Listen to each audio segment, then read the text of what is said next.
En tant que parents, nous avons forcément tous déjà vécu cette situation. Une situation bien frustrante, hein. On la connaît tous. Laquelle?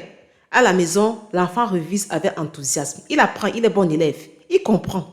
Il répond juste. Il participe avec plaisir. Vous vous dites, waouh, mon enfant, il est brillant. Il sait ce qu'il veut. Parfois même, il devient curieux, motivé, brillant. Mais, une fois à l'école, tout change. Les mêmes leçons deviennent floues. C'est-à-dire que ce que tu as révisé avec l'enfant la veille, à l'école, c'est fini. Il a oublié. Ça devient flou. Les réponses disparaissent. Les notes chutent. Tu te demandes ce qui se passe. L'enfant doute. Il se referme. Alors une question se pose. Laquelle? Que se passe-t-il réellement dans l'esprit de cet enfant? Et plusieurs parents vivent cette situation. Le parent est déboussolé. Il se demande, mais est-ce que j'enseigne mal? Est-ce que je transmets mal? Qu'est-ce qui ne va pas? Pourquoi à la maison avec moi, il comprend, mais à l'établissement, ce n'est pas la même chose? Qu'est-ce qui ne va pas? Qu'est-ce qui bloque? Le problème, chers parents, ce n'est pas le manque d'intelligence, non. Le problème, très souvent, c'est la confiance. Je m'explique. Vous savez, un mot blessant, une comparaison devant la classe, et parfois faite par le co-enseignant, peut-être de façon inconsciente ou bien maladroite, parce que oui, il y a de très bons enseignants, il faut le dire. Un regard décourageant peut heurter la confiance de l'enfant ou sa sensibilité.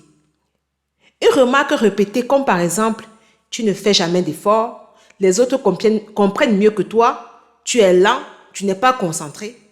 On se dit c'est rien du tout. Ces phrases peuvent sembler banales pour un adulte, mais attention, dans le cœur d'un enfant, elles deviennent parfois des vérités. Et le plus inquiétant, c'est quoi? C'est que beaucoup d'enfants ne savent même pas expliquer ce qu'ils ressentent. Toi, le parent, lorsque tu demandes, mais on a révisé cette matière, comment se fait-il que tu me ramènes une mauvaise note? Qu'est-ce qui se passe?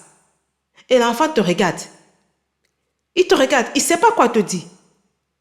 Chers parents, comprenez que très souvent, c'est un problème de confiance. Sa sensibilité ou sa confiance a été heurtée. Il faut le reconnaître, il faut le comprendre. Et à force, l'école devient un lieu de peur au lieu d'être un lieu d'apprentissage. Vous savez, lorsqu'un enseignant vous regarde mal, lorsqu'un enseignant, l'enfant peut-être veut répondre à une question posée, peut-être qu'il se trompe dans la réponse et puis le regard de l'enseignant, un regard minimisant, un regard rabaissant, un regard malveillant, l'enfant, peut-être lui, adulte, se dit, bon, voilà, c'est rien, mais pour un enfant, ça brise. Il faut comprendre. Alors, que doit faire le parent? Premièrement, le parent doit d'abord toujours écouter sans juger, c'est important. Prenez la peine de ne point crier sur vos enfants.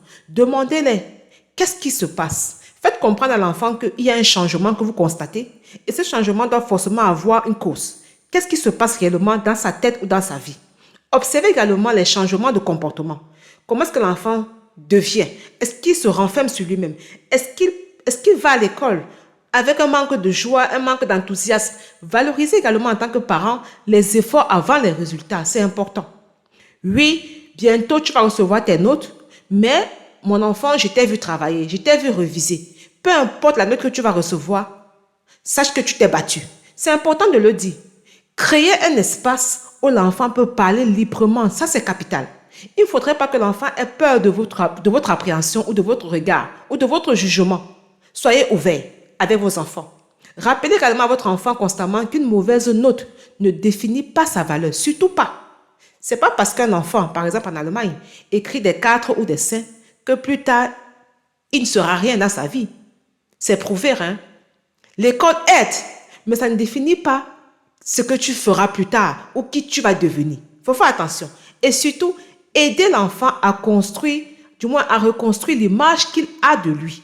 C'est important d'être boosté depuis la maison, de dire à vos enfants, j'ai confiance en toi, de dire à votre enfant, je sais que tu peux, même si tu tombes. Il faudrait que tu saches que le plus important, c'est de se relever, de ne pas rester là où on est tombé. Fais tout ce que tu peux pour te relever. C'est ça la vie en fait. La confiance est parfois plus importante que l'intelligence en elle-même. Je l'ai déjà dit. Parce que c'est capital. Parents, enseignants, éducateurs, nous avons le pouvoir de construire un enfant ou de le faire douter de lui pendant des années. Et le doute est destructeur. Et vous, avez-vous déjà vu un enfant brillant à la maison, mais complètement bloqué à l'école? Dites-le moi en commentaire. Je suis bien curieuse de vous lire. Selon vous, qu'est-ce qui détruit le plus la confiance des enfants aujourd'hui? Partagez vos avis en commentaire. Mais d'ici là, abonnez-vous, likez, partagez. On se dit à la prochaine.